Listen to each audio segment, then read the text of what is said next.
Good morning, it's May 29th, and this is your daily brief in science. Here's everything you need to know. Astronomers have made a groundbreaking discovery with the identification of a new cosmic object, ASCO J1832-0911, first detected by the Australian Square Kilometre Array Pathfinder in December 2023. This object emits both radio waves and X-rays in a unique 44-minute cycle. Over a 6-month observational period, ASCO J1832-0911 exhibited dramatic changes in its X-ray and radio emissions. This level of variability is unprecedented within the Milky Way, suggesting a complex and dynamic nature. The detection of X-ray emissions from this object was unexpected, with researchers likening it to finding a needle in a haystack. This is due to the observational constraints faced by telescopes like NASA's Chandra X-ray Observatory and ASCO. The X-ray emissions imply significant events occurring within the object, as such emissions typically originate from extremely hot and energetic environments. ASCO J1832-0911 is located approximately 15,000 light-years away in a densely populated region of the Milky Way. Its relationship with a nearby supernova remnant remains uncertain, primarily due to the unknown distance of the object itself. Co-author Dr. Nanda Raya has indicated that this transient is likely not a magnetar, despite its proximity to the supernova remnant, and may represent a white dwarf with an unusually strong magnetic field. Lead author Dr. Ziteng Andy Wang noted that the object could be a highly magnetized dead star, such as a neutron star or white dwarf, or potentially an unknown exotic object. The discovery suggests that there may be many more similar objects in the universe, which could enhance our understanding of their enigmatic characteristics. Currently, there is no known explanation for how the signals from ASCO J1832-0911 are generated, or why they activate and deactivate at such regular intervals. Unlike traditional pulsars that emit radio signals at much shorter intervals, this object operates at intervals of minutes or hours, raising further questions about its underlying mechanisms. The research involved collaboration across multiple countries, utilizing data from various telescopes to confirm the repeating nature of the object's emissions. While ASCO J1832-0911 appears to be located within a supernova remnant, researchers believe this is coincidental and that the two are not associated. The upcoming 2025 American Society of Clinical Oncology annual meeting is set to take place from May 30th to June 3rd in Chicago, featuring groundbreaking research from leading cancer centers. Notable institutions like Hackensack, Meridian John Theurer Cancer Center, Mayo Clinic, and Roswell Park Comprehensive Cancer Center will present their latest findings.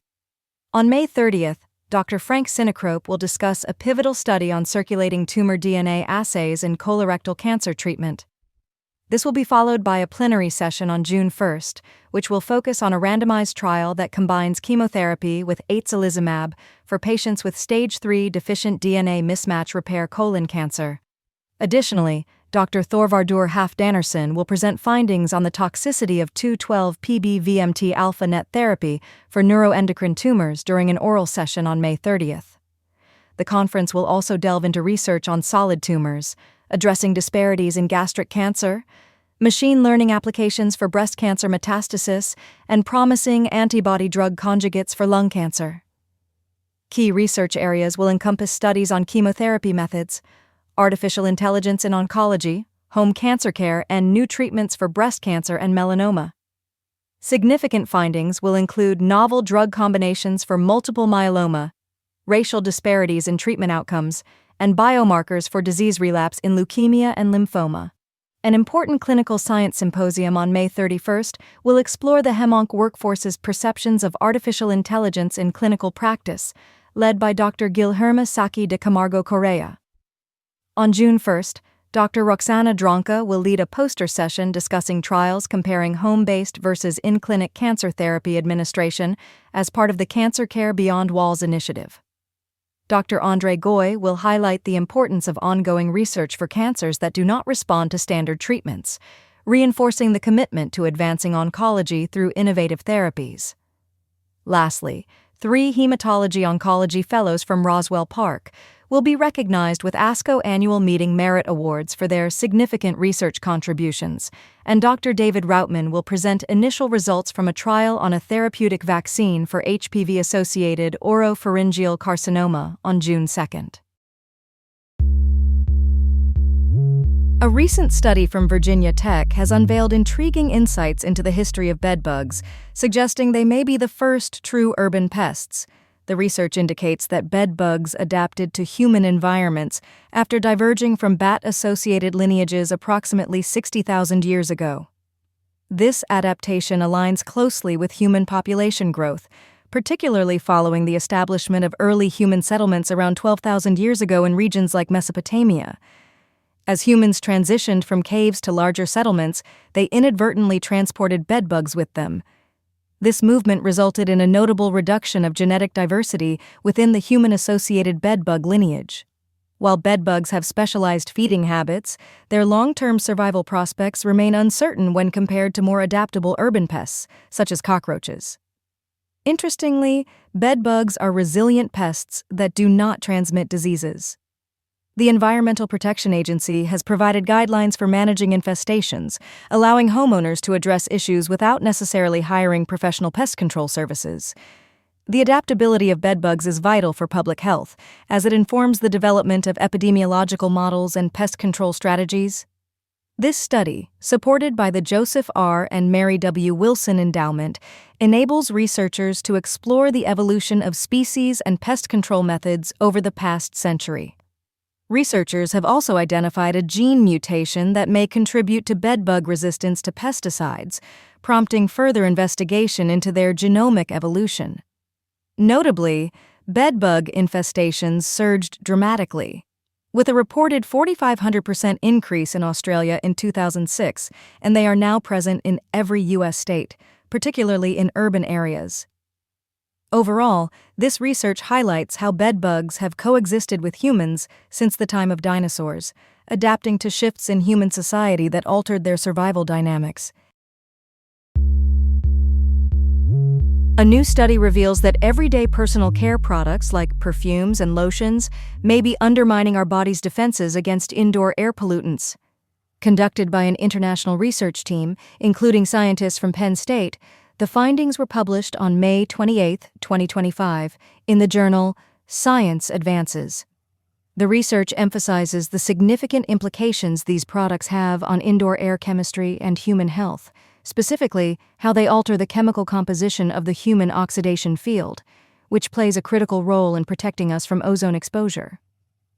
The study shows that fragrances and lotions modify how skin oils interact with ozone, resulting in the creation of highly reactive hydroxyl, OH, radicals that form a protective barrier around individuals. Lead author Nora Zanoni highlighted that the combination of lotion and fragrance leads to varying impacts on OH reactivity over time, with lotions displaying longer-lasting effects compared to fragrances.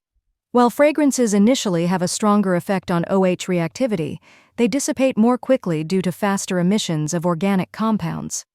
The presence of ethanol in fragrances further complicates the body's defense mechanisms by acting as a hydroxyl radical sink, reducing the strength of the oxidation field. Controlled experiments demonstrated that volunteers experienced significant disruption of their natural oxidation field after applying personal care products. The research employed advanced modeling techniques to visualize chemical concentrations around humans indoors, revealing the complex interactions at play. Although the initial reaction of the oxidation field can help prevent ozone inhalation, it may also lead to secondary reactions that release new chemicals into the air, the effects of which are still under investigation. With the global market for personal care products projected to reach $646.2 billion by late 2024, these findings highlight the need to understand their impact on air quality, particularly in densely populated areas. Given that individuals spend up to 90% of their time indoors, ensuring good indoor air quality is essential to minimize exposure to pollutants. Researchers at the University of Zurich have established a significant connection between gut bacteria and vascular aging. Their findings indicate that intestinal bacteria and their metabolites may accelerate the aging of blood vessels, which is a contributing factor to cardiovascular diseases, the leading cause of death globally. This research is crucial, particularly as cardiovascular diseases often progress despite managing traditional risk factors, especially in older adults. The study reveals that dietary choices can significantly influence the gut microbiome's impact on cardiovascular aging.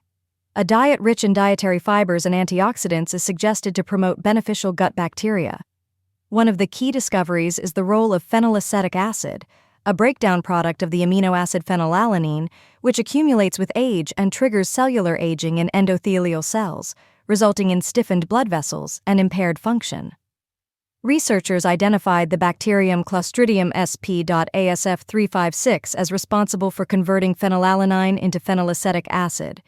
Experiments showed that young mice colonized by this bacterium exhibited increased levels of phenylacetic acid and signs of vascular aging. In response to these findings, the research team is investigating potential medications to reduce phenylacetic acid levels, with early results from genetically modified bacteria showing promise in curbing its formation. Conversely, short-chain fatty acids, like acetate produced by gut bacteria from dietary fibers, have been found to have rejuvenating effects on vascular health. As individuals age, the composition of gut bacteria shifts, leading to a decline in beneficial substances and an increase in harmful metabolites, which further aggravates cardiovascular issues. The study analyzed over 7,000 healthy individuals aged 18 to 95, alongside a mouse model, to assess how microbiota composition changes with age and its implications for cardiovascular health. Despite addressing traditional risk factors such as diabetes and high blood pressure, cardiovascular diseases continue to worsen in 50% of older patients, emphasizing the need for a deeper understanding of the underlying mechanisms. Overall, the findings highlight the critical role of dietary choices in influencing gut health and cardiovascular aging, suggesting that healthier diets could potentially mitigate these risks. This has been your daily brief in science. To read more about these stories, follow the links in the episode bio. You can also subscribe to these updates via email at www.brief.news. For more daily podcasts about the topics you love, visit brief.news/podcasts. Tune in tomorrow. We'll be back with everything you need to know.